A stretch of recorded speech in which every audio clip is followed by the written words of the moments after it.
सबोपदेशक 11:6। यहाँ पे हमारे सुलेमान भाई जो दाऊद के बेटे और बत्शेबा का लाडला था, वो बोल रहा है यहाँ पे कि भोर को भी अपना बीज बो, सांझ को भी अपना हाथ न रोकना, क्योंकि तू नहीं जानता कि कौन सफल होगा, यह या वह या दोनों,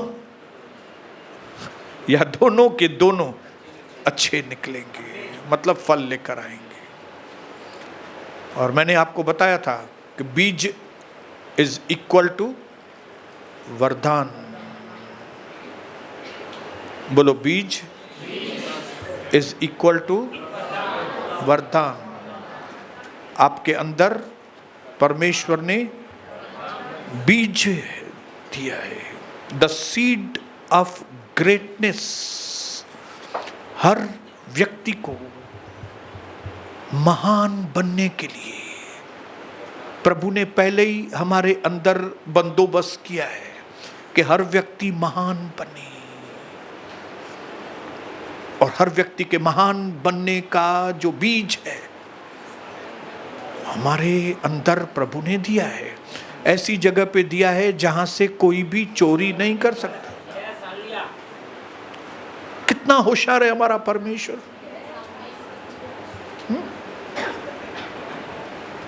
मेरा बीज यहां के एमएलए के पास नहीं रखा है, मेरा बीज मेरी पत्नी के अंदर नहीं, मेरा बीज मेरे अंदर है। आपका वरदान कहां पे है? आपके अंदर है। आपको ये सारी चीजें समझनी पड़ेगी अगर आपको अपने जीवन में कुछ बन के दिखाना है तो। हम आत्मिक लोग हैं, रिलीजियस लोग नहीं हैं। मैंने आपको पहले भी बताया है, हम रिलीजियस लोग नहीं हैं, हम पूजा पाठ करने वाले लोग नहीं हैं। हम कोई एक दायरे के अंदर रहकर विश्वास करने वाले लोग नहीं हैं। हम दूसरे को तुच्छ, एक को ऊंचा दूसरे को नीचा करने वाले लोग नहीं हैं। हम रिलीजियस लोग नहीं हैं, हम आत्मिक लोग हैं। हम लोगों को इनकरेज करने वाले लोग हैं। हम हर जाति हर धर्म के लोगों से प्यार करने वाले लोग हैं। हम किसी के भी धर्म को नीचा करने वाले लोग नहीं, हम लोगों को ऊंचा करने वाले, लोगों को इनकरेज, लोगों को बचाने वाले आत्मिक लोग हैं। हालेलुया। और ये कोई धार्मिक पुस्तक नहीं है, ये राजनीति की किताब है। ये क्या है? राजनीतिक की किताब है। ये पॉलिटिकल बुक है। ये इसमें एक राजा है, उस राजा का एक राज्य है जिसके बारे में लिखा गया है, और उस राजा की मनसा है कि उसका राज्य जो स्वर्ग में है वो तुम किंगडम इधर लेके आओ और मैं तुम्हारी मदद करूंगा। तो इसमें धर्म का तो कुछ लेख ही नहीं है, तो ये धार्मिक किताब नहीं है, ये पॉलिटिकल। जब हम बाइबल पढ़ते हैं तो हम एक अच्छी राजनीतिक व्यक्ति बनते हैं, एक सुनाम सिस्टम लाने वाले लोग बनते हैं, अपने घर में सही सिस्टम लाने वाले लोग, अपने शहर में अपने देश में सही सिस्टम लेकर आने वाले लोग बनते हैं जब हम इस किताब को पढ़ते हैं, क्योंकि ये किताब राजनीतिक किताब है।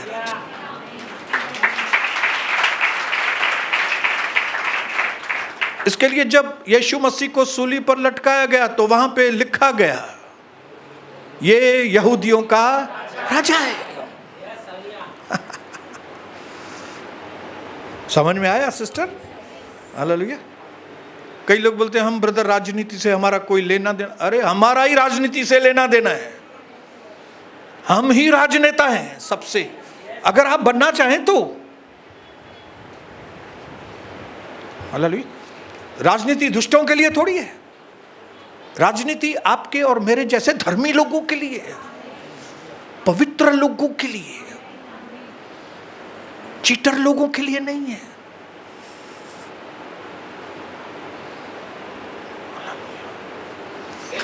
और उस ग्रेटनेस का बीज, उस महानता का बीज कहां पे है? हमारे आसपास है। कहां पे? अरे बोलो बोलो, मेरे अंदर है। इसके लिए आपको क्या जरूरत है? आपको अंदर झांकने की जरूरत है।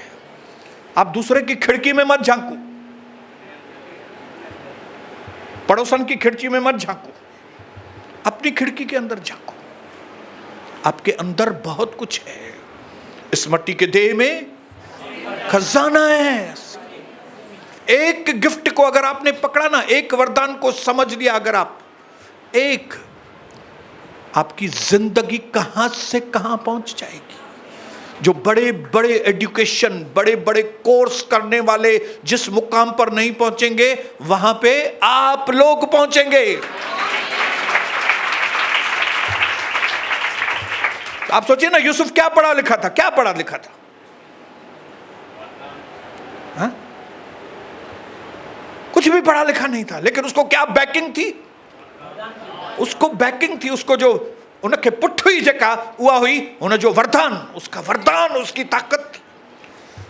बोलो मेरा वरदान मेरी ताकत है। हालेलुया। शैतान अंधा कर देता है ताकि आपको आपके वरदान के बारे में,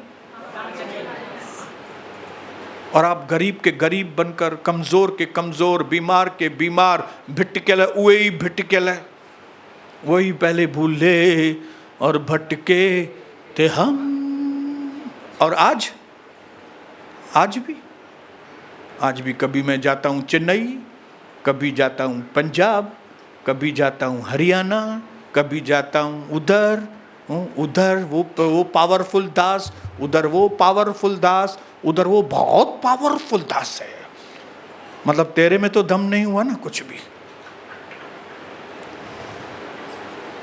क्यों? क्योंकि तूने अपने अंदर जो पावर है वो तुमने ध्यान ही नहीं दिया।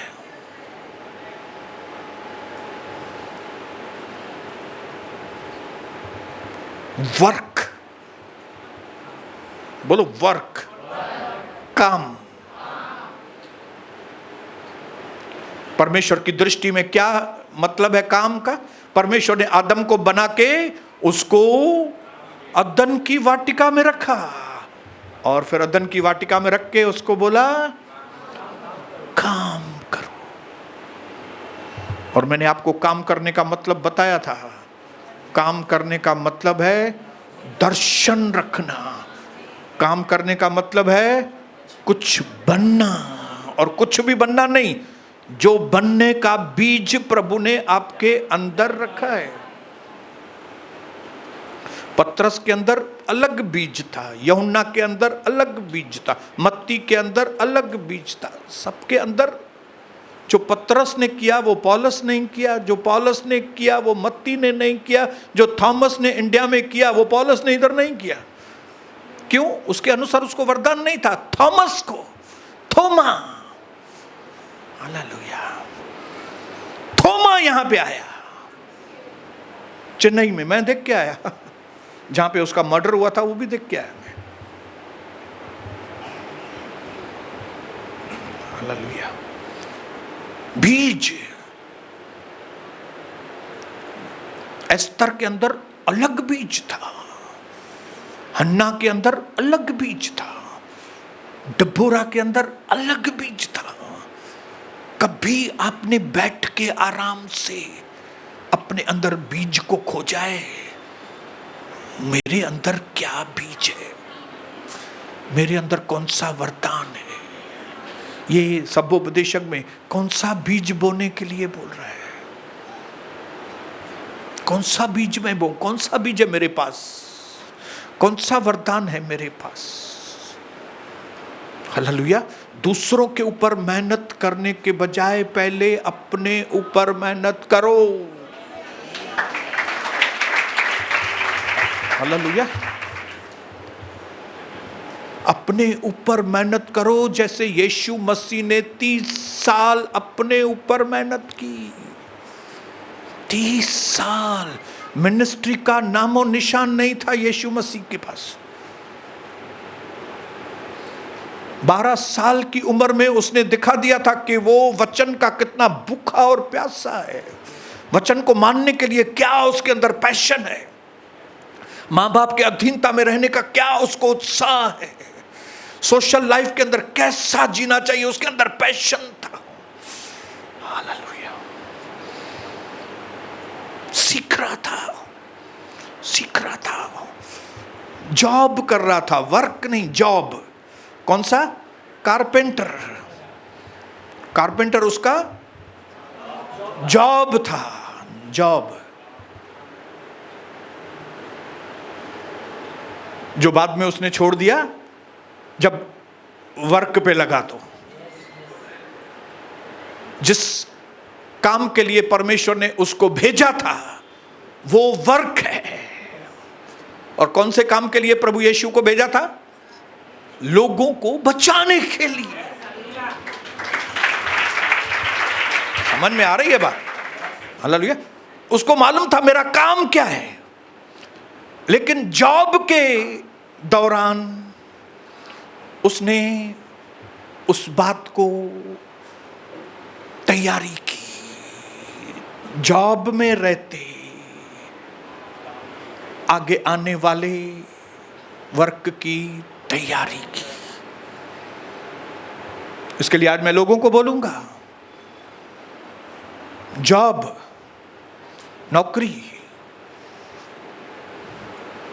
नौकरी में इंटरेस्ट लो। क्यों? क्योंकि नौकरी काम का पहला स्टेप है। हालेलुया। नौकरी परमानेंट नहीं है। जो लोग नौकरी को परमानेंट समझ के बैठते हैं वे लोग तरक्की नहीं करेंगे।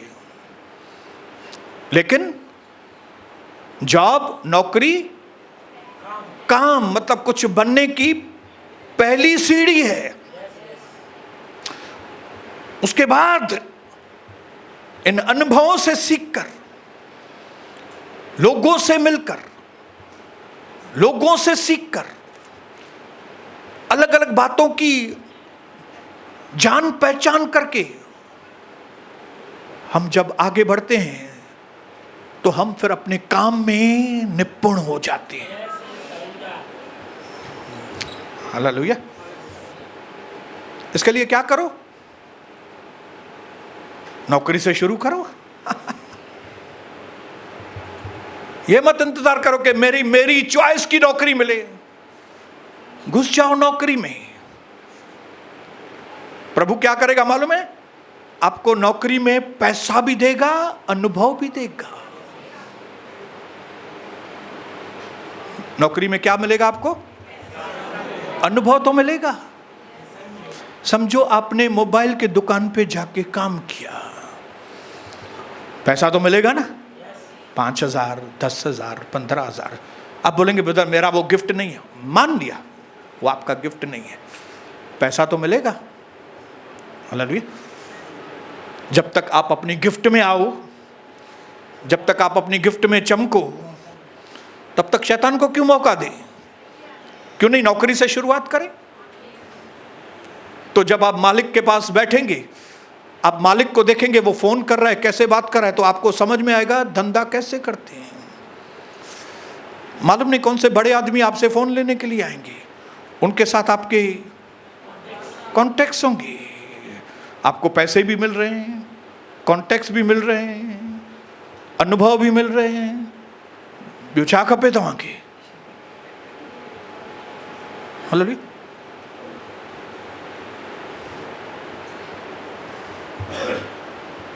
समझ में आ रही है बहनों आपको बात? आपको नहीं, मैं इनको समझाना है मुझे। समझ में अचे तो हालेलुया। ना ब्रदर, ओ क्या नौकरी करूं मैं, चाहे तो 5,000 खाली मिलना। अरे तुमको मिल रहा है 5,000, उसके साथ बहुमूल्य तुमको अनुभव मिलेगा। उधर कैसे बात करते हैं धंधे में वो तुमको मालूम पड़ेगा। अचानक से कभी आपको रोशनी मिलेगी कि आपके अंदर कौन सा गिफ्ट है। कहीं आपके अंदर ही मोबाइल का तो कोई गिफ्ट नहीं है। ऐसा नहीं बाबा सूट बेचते बेचते आपको समझ में आया कि बाबा सूट ही मुखे विकणा है। हालेलुया। और नहीं, पैसे मिलेंगे, अनुभव मिलेंगे, कॉन्टेक्ट्स मिलेंगे। बोल नहीं सकते क्योंकि हम चुने हुए हैं। जो लोग भी हमसे मिलते हैं उसमें परमेश्वर की कोई ना कोई योजना रहती है। हालेलुया। नौकरी टेम्पररी है लेकिन वर्क परमानेंट है। नौकरी से आपको कोई भी फायर कर देगा, हटा देगा आपको, लेकिन गिफ्ट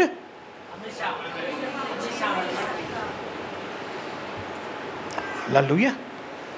बस एक चीज करना, खाली नौकरी पे अटक के मत बैठना, क्योंकि प्रभु ने आपको ये नौकरी इसके लिए दी है ताकि आप कुछ सीखें और नया स्टेप लें। सीखें। और शैतान नहीं चाहता कि आपको कुछ अनुभव हो। शैतान चाहता है आप सुस्त बन के घर में बैठे। सुस्त। हाँ, अपने पड़ोसी को बोलो सुस्त। सुस्त। और सुस्त का दूसरा मतलब है दुष्ट। ये कई लोगों को मालूम नहीं। शैतान ऐसा उल्लू बनाता है, आपको सुस्त बनाता है, और आपको मालूम नहीं पड़ा कि आप सुस्त बन गए, मतलब दुष्ट बन गए।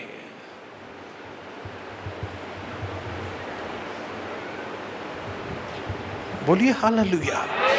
परमेश्वर की महान योजना एक एक व्यक्ति के लिए, एक पर्टिकुलर एक एक व्यक्ति के लिए, एक एक आदमी के लिए, एक एक पत्नी के लिए, एक एक पति के लिए, एक एक बेटे के लिए, एक एक बेटी के लिए परमेश्वर की महान योजना। अपने पड़ोसी को बताओ, आपके लिए परमेश्वर की योजना बहुत बड़ी है।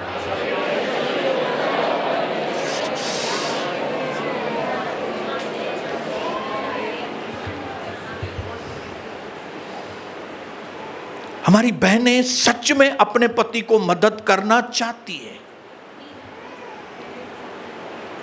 हमारी बहनें, क्योंकि जिन बहनों का भी फोन कविता को आता है, कई बहनों के बात करने से समझ में आता है कि वे मदद करना चाहती हैं अपने पति को, लेकिन वो मदद तभी करेंगी जब भी उनका पति कुछ करे ना। न मुखा गड्ढन अंगुर मेहनत तो कराए।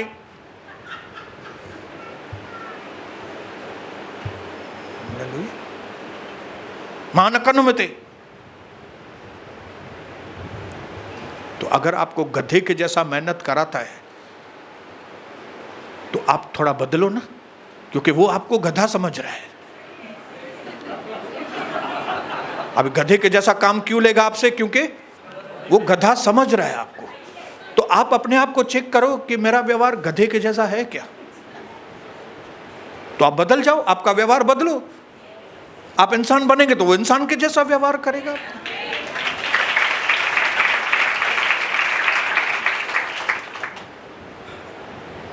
ये बात बिल्कुल सच है। हालेलुया। हम इंसान जंगली गधे के जैसे बन गए। हमें वापस से इंसान बनना पड़ेगा। हमें वापस से इंसान बनाने के लिए परमेश्वर को स्वर्ग छोड़कर धरती पर आना पड़ा। हालेलुया। वरन मैं आपको बताऊं कि हम गधे से भी गए गुजरे हैं। गधा अपनी पत्नी को मारता है क्या कभी?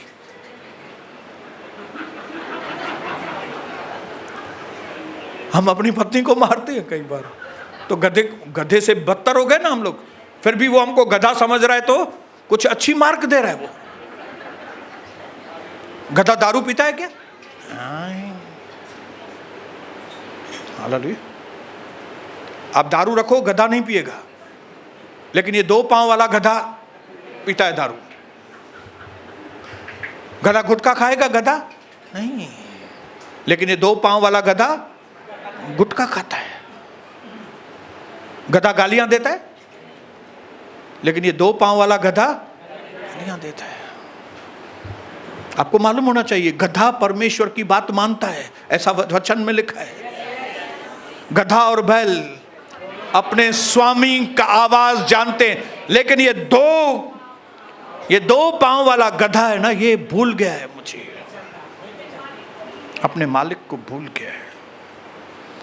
तो यीशु मसीह हमारे जीवन में इसलिए आया ताकि हम अभी इंसान बने, और वो भी इंसान नहीं, हम अपने परमेश्वर के स्वरूप में बने।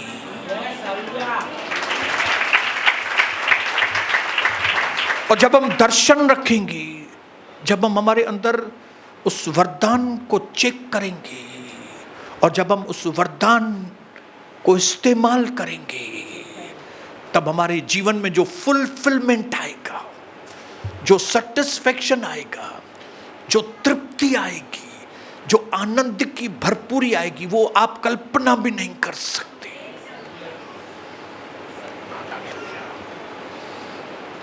जैसे मछली को तैरने में फुलफिलमेंट मिलती। थकती है क्या कभी? पक्षी थक जाता है क्या? ऐसा देखा है आपने पक्षी को कभी? उड़ते उड़ते जब बैठता है ना कबूतर आके, जन कुछ कहो ही नहीं, जैसा कुछ किया ही नहीं है। अरे इतना उधर से तुम उड़ के आया है, तो थोड़ा हांफो तो सही। हाँ, ये 2 टांगों वाला गधा तो हांफता है, तुम क्यों नहीं हांफते कबूतर? तो कबूतर बताता है, मैं अपने वरदान को इस्तेमाल करता हूं। ये 2 पैरों का गधा अपने वरदान को नहीं जानता, ये कुछ भी करता है, और जिसकी वजह से रात को परेशान होकर घर में आता है, रात को परेशान होकर आके झगड़े करता है, फिर जानवर के जैसा सो जाता है, फिर सुबह उठ के खा के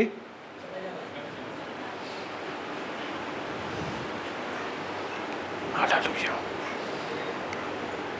मैं आज आपको 1-2 चीज विशेष बताऊंगा जो सही में काम पे लगे हुए,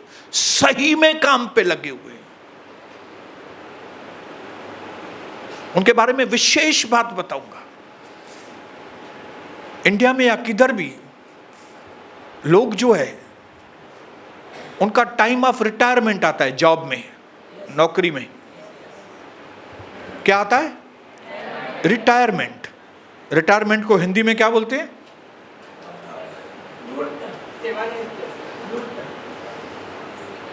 समझी बने? हाँ, अभी जो भी है, मराठी वाले भी समझ गए ना, हिंदी लोग भी समझ गए ना, सिंधी लोग भी समझ गए रिटायरमेंट। हालेलुया। 60 साल की उम्र में इंडियन गवर्नमेंट में रिटायरमेंट होता है, लेकिन 60 साल में मर थोड़ी जाता है आदमी 75 साल, 80 साल, 85 साल। अभी हमारे लाल कृष्ण आडवाणी 85 साल के हैं, या 90 के हैं शायद, हाँ 85 है। बड़े बड़े आप पॉलिटिशियन देखो, बहुत उम्र हो गई है उनकी, लेकिन रिटायरमेंट एज कौन सी है? हालेलुया। तो जब कभी एक गवर्नमेंट जॉब वाले, नौकरी वाले, या कोई कंपनी के जॉब वाले जब 60 की उम्र के आसपास पहुंचते हैं, तो उनके ऑफिस के दूसरे लोग उनके बाय बाय के लिए गीत गाना चालू कर देते हैं। हाँ, बाकी साल पे होती, तुम्हारे जाने का वक्त आ गया है, बार बार दिन हालेलुया, अभी तुम्हारा जाने का दिन आ गया है। तो जाने के बाद, नौकरी छोड़ने के बाद वो क्या करे? 20 साल अगर जिएंगे, 25 साल क्या करेंगे? न कोई विजन है, न कोई उनको अपना वरदान मालूम है। नौकरी की है, नौकरी नौकरी नौकरी नौकरी नौकरी नौकरी नौकरी की, रिटायरमेंट। जिंदगी का कोई एम ही नहीं है। मैंने कभी पक्षी को तो रिटायरमेंट करते नहीं देखा है। हाँ? कौवा आके बोले अभी इतने साल मैं उड़ा हूं, अभी थोड़े 2-4 महीना तो मैं उड़ूंगा ही नहीं। कंटाल गया है उड़ उड़ के। देखा है आपने कोई कौवा या मछली कोने में बैठ जाए, इतने साल से मैं तैरती है, जाने दो अभी थोड़े 2-4 साल नहीं तैरूंगी, रिटायरमेंट। कोई बीज देखा है ऐसा जो फल दे फल दे फल दे, फिर बोले अभी मैं थक गया हूं, अभी ये साल मैं फल नहीं देता, मैं बढ़ूंगा नहीं अभी। हाँ? कभी बंदर को बोलते हुए देखा है अभी मैं इतना बुढ़ा हो गया, अभी मैं पलटी नहीं मारेगा? ऐसा कोई बंदर देखा है जो एकदम बुढ़ा हो, एकदम बुढ़ा, लेकिन फिर भी वो पलटी मारता है? क्यों? क्योंकि उसके अंदर वो वरदान। न मछली रिटायर होती है, न पक्षी रिटायर होता है, न बंदर रिटायर होता है, लेकिन ये आदमी लोग क्यों रिटायर होता है? ये एक साइकोलॉजिकल असर उनके ऊपर हो जाता है, क्योंकि इतने साल उन्होंने नौकरी की, सिर्फ नौकरी की, सिर्फ नौकरी की, सिर्फ नौकरी की, जबकि नौकरी उनके वर्क का पहला कदम थी, लेकिन उन्होंने नौकरी को ही सब कुछ समझ लिया।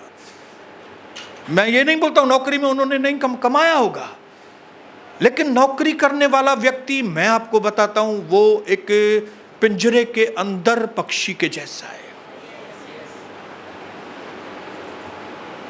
एक बहुत बड़ा पिंजरा है, उसके अंदर पक्षी है, अंदर वो उड़ता है, लेकिन फिर आके एक ही जगह पे बैठता है। वो ऐसे ऐसे ऐसे करता है, लेकिन फिर एक ही जगह पे आके बैठता है। उसको लिमिटेड कर दिया है पिंजरे ने। परमेश्वर ने हमको ऐसा लिमिटेड करके नहीं बनाया है। प्रभु ने हमको ऐसा बनाया है, पक्षी को ऐसा बनाया कि वो आसमान में उड़े। हालेलुया।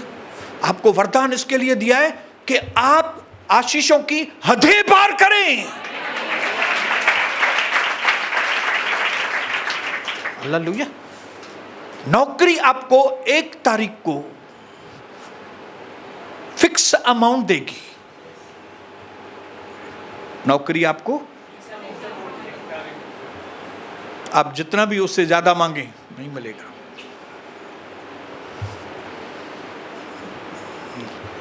नौकरी आपको फिक्स अमाउंट देगी, लेकिन अगर आपने वरदान इस्तेमाल किया ना, तो आप जितना चाहेंगे आपको मिलेगा। अभी बड़ी बड़ी ऑपरेशन करते हैं डॉक्टर लोग, जो उनके मुंह से आया उतना बराबर। क्यों? उन्होंने अपने वरदान को, वो स्पेशलिस्ट बने हैं, उनको फिक्स अमाउंट नहीं है। कोई अर्जेंसी में पेशेंट आएगा और बड़ा मुर्गा है, वो बोलेंगे 25 लाख लेगा ऑपरेशन का, और ऑपरेशन कितना टाइम चलेगा? 2 घंटा खाली। 2 घंटे के ऑपरेशन का 25 लाख। यह क्यों मुमकिन है? वरदान। वरदान आपको अनलिमिटेड ब्लेसिंग दे सकता है, नौकरी आपको लिमिटेड। लेकिन हमको नौकरी क्यों करनी है? ताकि हम लिमिटेड से अनलिमिटेड में आगे बढ़े। लेकिन हमारे कई भाई और कई बहनें उस अनुभव को नहीं पाते। वो बस नौकरी करते सुबह से लेकर रात तक नौकरी किया। वो आजाद पक्षी वाला जीवन नहीं जी पाते। कंप्लेनिंग किसको होती है मालूम है? ये नौकरी वालों को। ये थक कौन जाते हैं? ये नौकरी वाले थक। मैं तो तंग हो गई है अभी नौकरी से, कितना काम लेते हैं मेरे से और पगार उतना ही, इतना काम लेते हैं, इतना काम लेते हैं, मैं तो थक गया है अभी। अभी जैसे मैंने आपको बताया, गधों के जैसा काम लेते हैं। तो प्रभु ने आपको बोला है ना, निकलो इधर से, निकलो, क्योंकि प्रभु ने बनाया भी आपको इसके लिए कि आप निकलो इधर से। आप अपने वरदान को देखो। हालेलुया। मैं कैसे फ्रीली काम करता है, मैं किसी के अंडर नहीं है। मैं अंडर था लेकिन मैं सीख के आया, मैं अंडर होके काम नहीं कर सकूंगा। मुझे समझ में आ गया कि मैं वो पक्षी हूं जिसको अगर पिंजरे में बंद किया तो मैं जी नहीं सकूंगा। मैं ऐसा ईगल हूं जिसको आसमान में सबसे ऊंचे पे उड़ना है। हालेलुया। प्रभु ने मुझे राजा बना के रखा है और ये जो नौकरी है वो मुझे गुलाम। लेकिन किस हद तक नौकरी ठीक है? हालेलुया। बोलो, किसी हद तक नौकरी ठीक है, लेकिन उसके बाद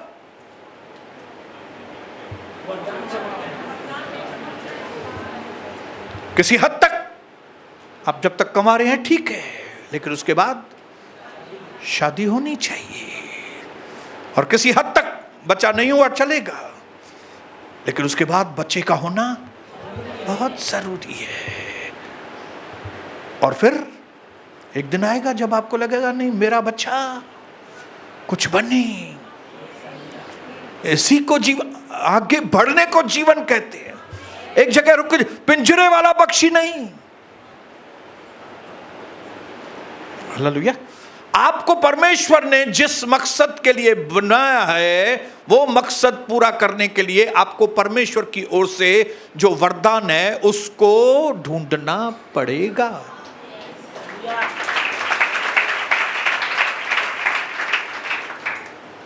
अगर आप उस वरदान को नहीं ढूंढेंगे, उसके अनुसार वो काम नहीं करेंगे, आपको फुलफिलमेंट नहीं होगा।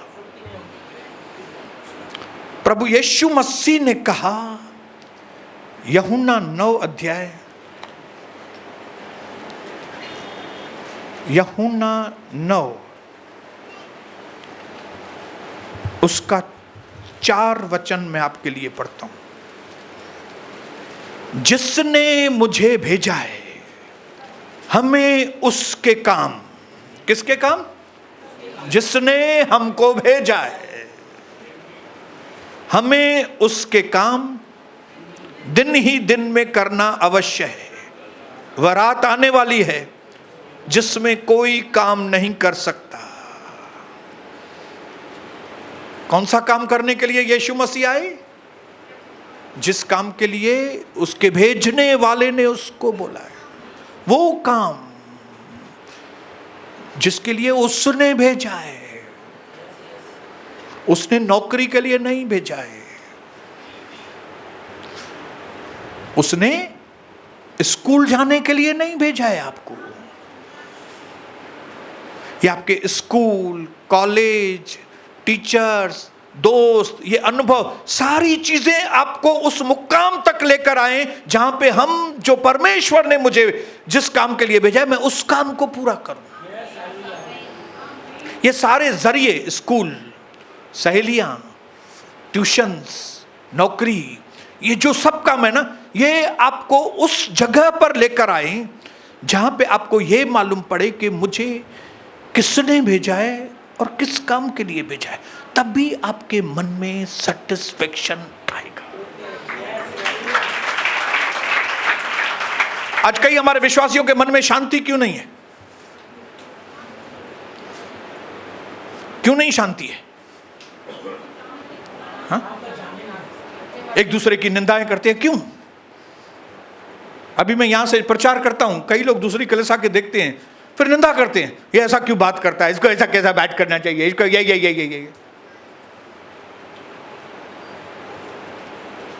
ये क्यों ऐसा बात करते हैं? परेशान क्यों होते हैं? क्योंकि जो काम उनको करना चाहिए वो नहीं कर रहे, इसके लिए सेटिस्फेक्शन नहीं है। वो तृप्त वाला व्यक्ति है ना, वो शांति से भरा हुआ व्यक्ति रहता है। जब एक व्यक्ति तृप्त होता है ना, तो उसको शांति होती है, उसको कोई डिस्टर्ब नहीं कर सकता। क्यों? क्योंकि वो तृप्त है। जो आदमी तृप्त नहीं है वो दूसरों पे मुंह मारेगा, दूसरों की खिड़की में झांकेगा, ये करेगा वो करेगा। क्यों? तृप्ति नहीं है। हम जब अविश्वासी थे तो तृप्ति नहीं थी। एक को मानते थे, फिर दूसरे को, फिर दूसरे को मान, फिर तीसरे को, फिर चौथे को, फिर पांचवा बोलता था इधर कोई आया है, फिर उधर जाते थे, फिर छठा आया, उधर आया, फिर उधर आया, उधर कोई आया है।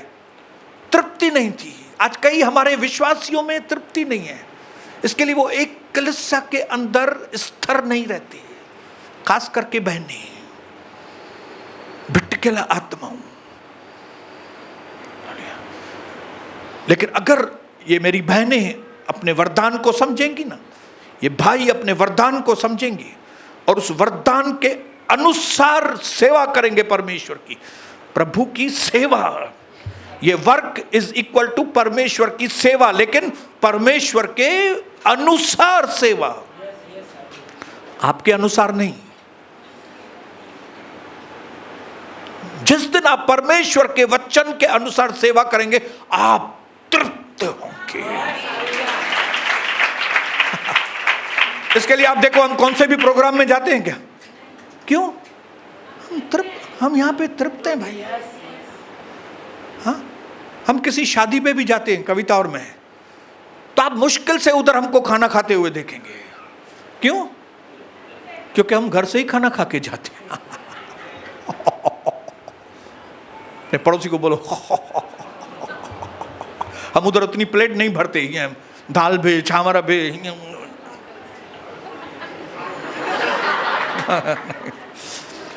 आप हमको शादी में देखेंगे तो हम पानीपुरी के काउंटर पे रहेंगे, 5-6 पानीपुरी खाऊंगा और फिर आइसक्रीम खा के बाय।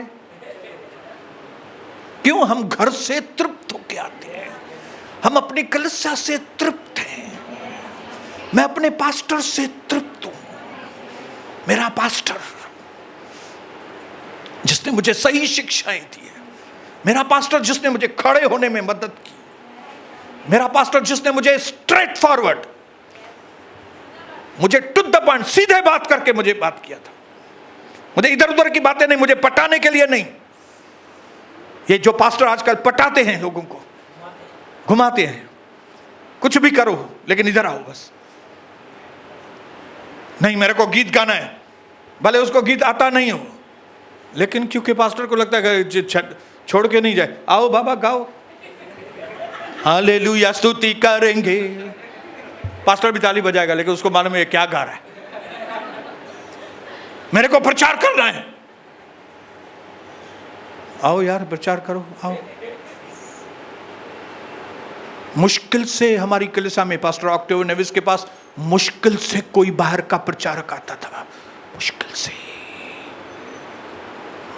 से बोलो, मुश्किल से। इसके लिए वो 104 लोगों को लोनावाला लेके गया हमारा पास्टर, और वो 104 लोग ही पास्टर बने, और वो भी सफल पास्टर। क्यों? उनको सही भोजन मिला, डिसिप्लिन्ड हुए, अनुशासन में, टू द पॉइंट वचन मिला, आदमी बने, प्रभु के दास बने, कुछ बन के दिखाया। क्योंकि मेरा पास्टर कुछ बन के दिखाया, इसके लिए उसके चेले भी हम कुछ बन के बने। यहां पे बंद करूंगा, लेकिन मुझे इसके बारे में बहुत कुछ बात करनी है, क्योंकि मैं नहीं चाहता कि गिदौन के जैसे, गिदौन की कलीसिया में 32,000 में से 31,700 निकम्मे लोग, मैं नहीं चाहता मेरे कलीसिया में एक भी निकम्मा व्यक्ति हो। हालेलुया। मैं चाहता हूं हमारे बीच में ऐसे लोग हों जो आने वाले समय में दुनिया को उलट पुलट करने वाले लोग बने। हालेलुया। एक एक व्यक्ति के अंदर से पवित्र आत्मा के दान और वरदान और फल ऐसे जाहिर हों कि लोग बोले कि ये सारे लोग जो है ना, ये प्रभु का दर्शन के लोग हैं। हालेलुया। मैं चाहता हूं कि परमेश्वर की सच्ची ज्योति जो यीशु मसीह है वो हमारे द्वारा जाहिर हो। जैसे यीशु वैसे हम। हालेलुया। जैसे उसने नौकरी की,